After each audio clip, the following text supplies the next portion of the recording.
Ian. Hey, Tim. Thanks so much for joining us. How are you doing? Pleasure, Tim. I haven't seen you for a long time. Obviously, I hear you, but I haven't seen you, so it's good to see you. Glad everybody's well. Yeah, good to see you, Ian. And let's start off with how big a deal is Arsenal women in the Champions League final? I think we probably both know the team haven't consistently competed at the level they should. How big a deal is this? I think it's as big as it comes in respects of us getting to a final, especially against the opponents we're coming up against. I think this is in our girls' careers. This is probably going to be the defining game. Because we know how great Barcelona is. I think we rightfully and deservedly deserve to be in the final, but we are coming up against an unbelievable football side, and everything's going to have to be right. But like when you say the enormity of it, it is absolutely massive. And in terms of preparing for this game, Barca, Arsenal can go toe to toe with Chelsea. They can go toe to toe with Lyon. Barca, whether you like it or not, you can't go toe to toe with them. And if you try, they will force you to play without the ball, which is a way that Arsenal never really play. How do you think they prepare for a test like this? Well, you have to look at Lyon, second leg especially. I think second leg with Real Madrid. I think that with Barcelona, what I've seen, I remember watching them in the Champions League, what they lost to Lyon with, and Lyon came out and really blasted them. Obviously, they've done well since then. But I think you have to be brave enough to stick to your game plan with them, because you're not going to have a lot of the ball, Tim. And out of possession, we're going to have to be very disciplined with what we're doing. You look at their heat map or their goals, where Bonmati goes, where Pateas goes. It's all leading to try and break through the middle of teams. So can we force them wide? Can we be disciplined when we force them wide? Can we be disciplined in the box when we're clearing it? Can we then punish them, Tim, when we do finally get the ball? Can we break with pace? And can we be ruthless enough when we take the chance? Because we're talking about a team that are averaging 4 goals a game. I think they've got something like 171 goals in 40 games or something silly. So we're talking about a team that are used to continually scoring, and we, at the moment, let's face it, we are conceding too many goals. So you look at it, and again, it looks like a mountain to climb, but this is the mountain you want to climb. This is the one where, for the girls, you have to be locked into what you're doing. So, because this is the ultimate test for this bunch of girls. What's got to happen is that from midfield, we have to, then when we get the ball, we have to be very efficient with it. I think, like I say, Lesia Russo's on great form.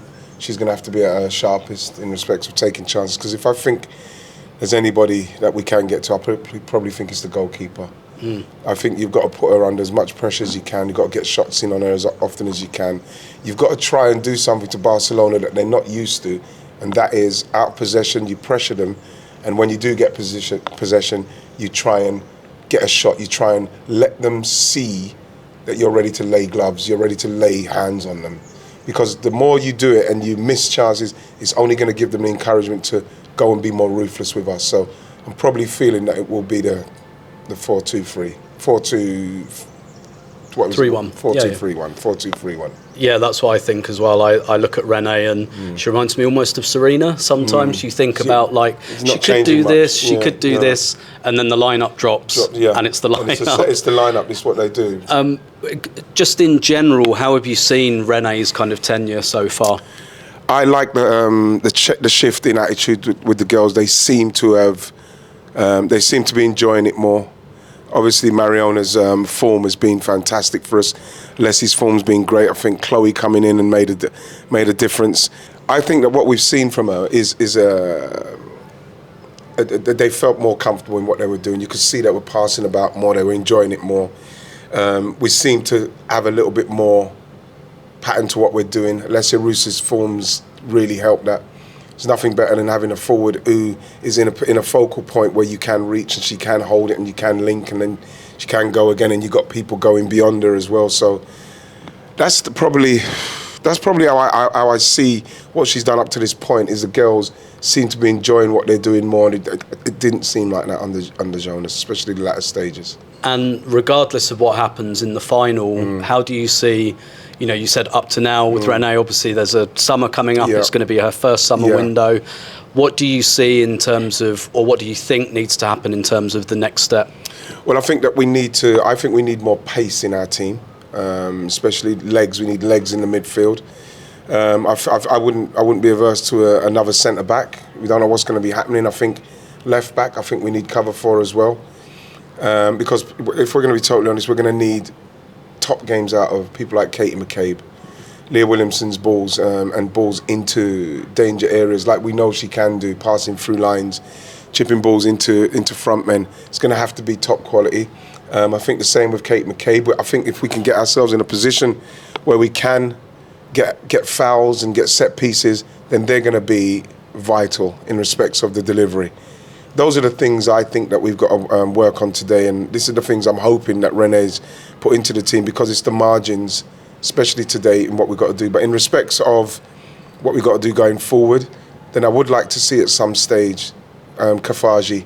When are we going to see? I would like to see Kyra Cooney-Cross get a run at some stage, because we are getting our players are getting to a certain age and a certain stage of their careers, and at some stage we are talking about international players who have played and are experienced at certain levels. So at some stage you want to see Renee maybe giving those players a chance, and the same with players who we're looking to bring in.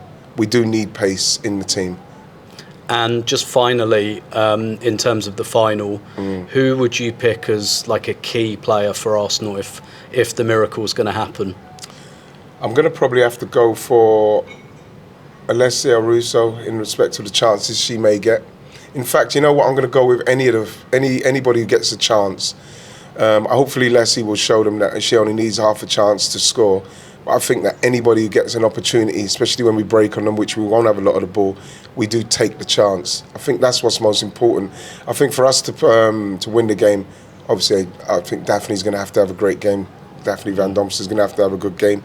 And what you've seen, like we saw with Henderson in the men's FA Cup final, if your goalkeeper has a good game, that can be quite inspiring, even though he got a bit of help.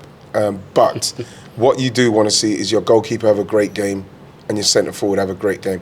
Their midfield is exceptional. So again, our midfield's going to have the games of their lives. But we've got Mariona, who knows them. She's very much adept to playing with them, playing against them. She's not in fear of them. So you're hoping that our spine has a great game. That's what I'm hoping. And then whoever's playing on the wing, whether it's Chloe, whether it's Beth, they're ruthless with what they're doing. Ian, thanks so much. Thank you very much, Tim. It's always a pleasure to see you.